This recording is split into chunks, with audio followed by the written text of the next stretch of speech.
Hi guys, hello everyone. I hope your Diwali must be well. So belated happy Diwali to you all and happy Children's Day to you all also. So we are going for biotechnology and its applications, and this is the part 5 of it. I know you must have known my name by this time. This is Punya here and I'm a biology lover. So let's go for it. Next part of the applications of biotechnology which we will be going for. So today in this part 5 we are going for applications of biotechnology. Next part, that is, we have discussed about applications into agriculture. Today we will be discussing about applications in medicines. So today's topic would be applications in field of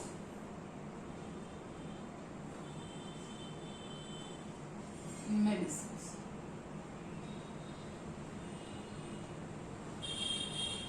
Today the most common disease which we are finding with every 1 out of 10 person is diabetes. So let's go for genetic engineered insulin. Genetically engineered insulin.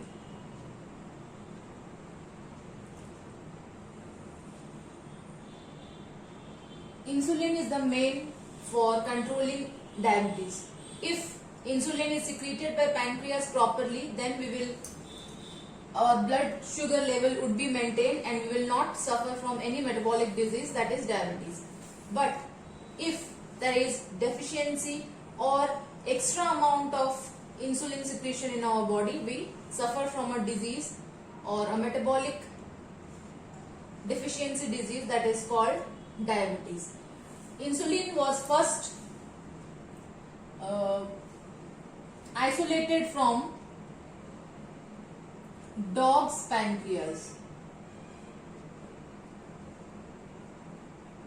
It's interesting to know that insulin was first isolated from dog's pancreas and it was tried on humans.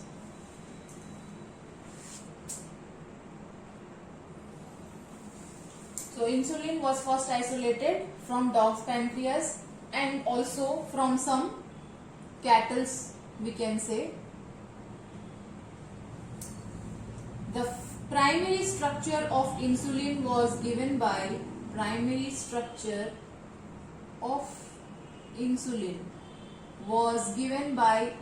Heer, Murray and Steen in the year 1960. So try to remember this, it's very important. Primary structure of insulin was given by Heer, Murray and Steen in the year 1960. Insulin, if it would be taken from other sources other than dog or cattle, it would cause allergic to humans. So we can say that insulin, if isolated from other animals,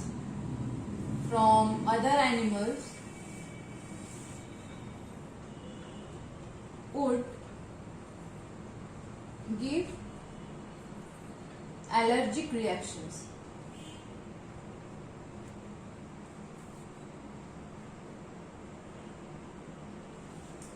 So this was very tough that too many patients are there but too many dogs' pancreas would not be enough for secretion of this insulin. So biotechnology aided its hand and helped for developing genetically engineered insulin. So we need to know that insulin is secreted by beta cells of islets of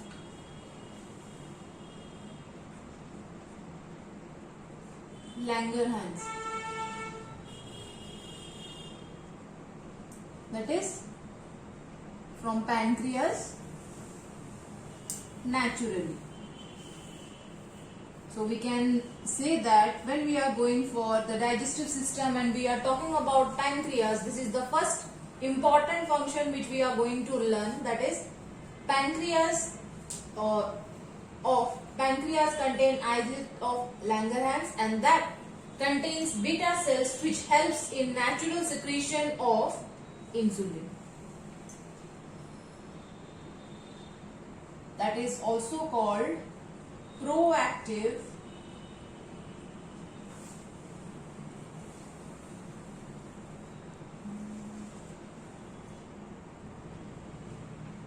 or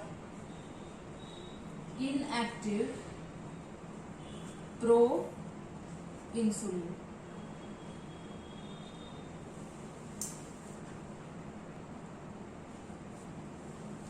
So see, beta cells of islets of Langerhans that is present in the pancreas, and this pancreas secretes inactive pro-insulin naturally. But when we are suffering from a disease, then this inactive pro-insulin cannot give us active insulin. So let's know for it. So you can see the structure. I have drawn the structure of pro-insulin. The pro-insulin consists of 3 chains, chain A, chain B and chain C. We have to remove this chain C to make this pro-insulin active. So what is the structure of insulin? Pro-insulin structure consists of 3 chains. See? 3 chains. Chain A, chain B and chain C. These are nothing but polypeptides. Okay? And when we are removing this C chain, we are getting the insulin.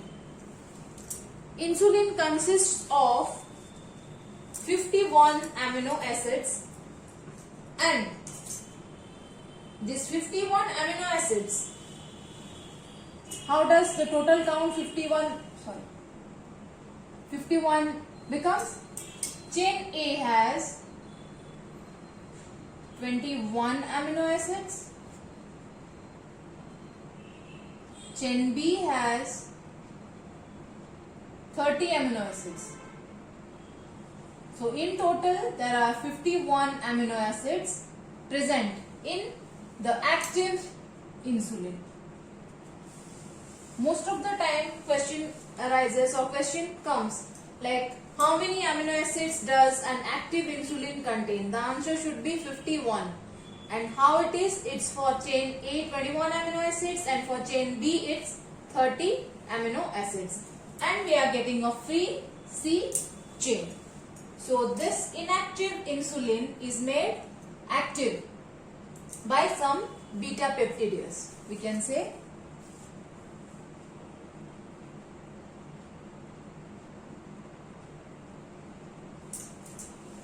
So how we need to make a cut in that? To free this, we have to use beta cell peptides.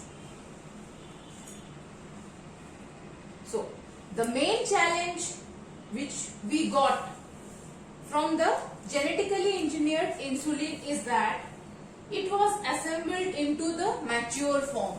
So we know that we are using rDNA technology for producing genetically engineered insulin. But the main problem was that it was assembling itself into mature. The insulin which was produced after rDNA technology was assembling itself into mature form. That means always it would be giving for active form. So by using rDNA technology, we need to extract the genetically engineered insulin. For that, we need help of the chain A and chain B of this active insulin, or we have to extract chain A and chain B from the pro-insulin.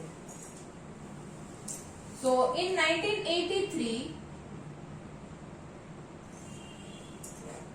American company, a company that is Eli Lilly, an American company developed this genetically engineered insulin. So you have to remember the year and which company developed it. So it was first developed by an American company, that is Eli Lilly, in the year 1983.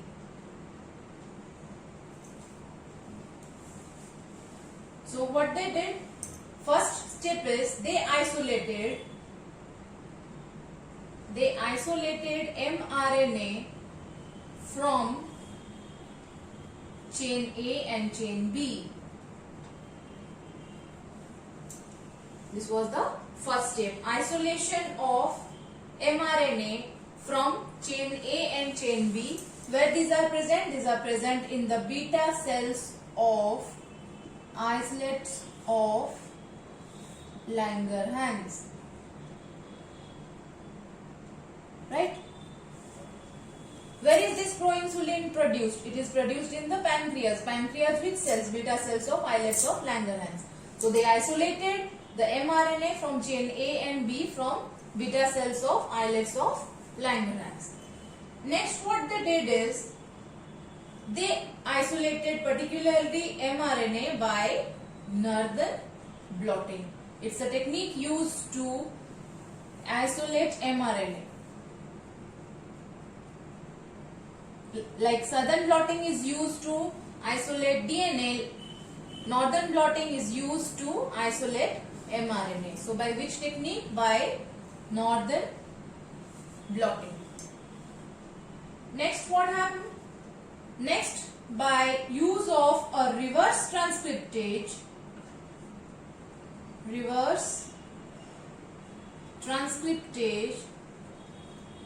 it's the enzyme which would be giving a complementary DNA. So by using the help of reverse transcriptase, we got a complementary DNA that is called cDNA. Complementary DNA that is called cDNA. Now we have, from first we isolated mRNA. From mRNA it was purified by using Northern blotting, and again from this mRNA we are using an enzyme that is reverse transcriptase. Reverse transcriptase means the reverse action from DNA to RNA. Transcriptase would be going for the activity, and when this would be in the opposite direction, like from RNA we are getting DNA, that is by the help of a enzyme called reverse transcriptase. So we have got cDNA now. So cDNA has been isolated from the mRNA which we have isolated by using Northern blotting technique. The cDNA for both the chains, like chain A and B, were introduced into a bacterium that is called E. coli. So cDNA from chain A and B was introduced into E. coli, and these E. coli were allowed to express themselves and polypeptide chains were synthesized. Polypeptide chains were synthesized.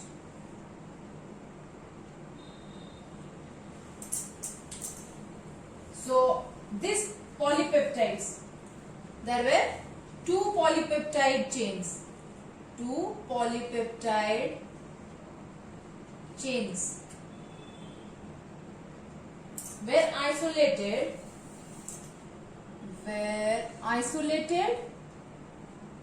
and then it was mixed to form disulfide bonds. These two polypeptides were mixed to form disulfide bonds.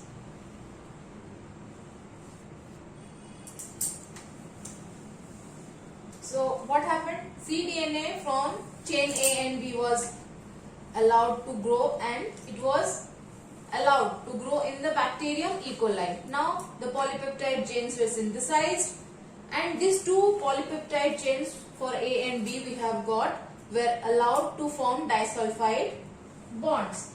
This disulfide bonds or this insulin molecule was called humulin.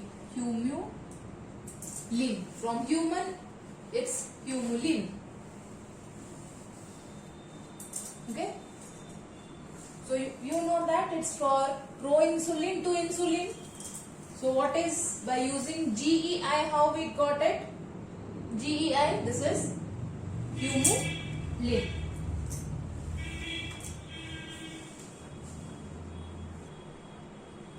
So this was all about the genetically engineered insulin, and it was first developed in the company that is Eli Lilly.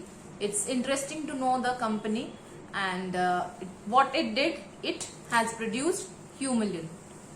Okay, and this was the part 5 of it. We will be going for the part 6 for the next therapeutic agent, that is we are using this biotechnological application in context to medicines. So this was the first engineered insulin which was produced. Next we are going for some therapeutic agents. So just wait for my next videos, and thank you for liking, subscribing and sharing my videos. Thank you. Have a nice day.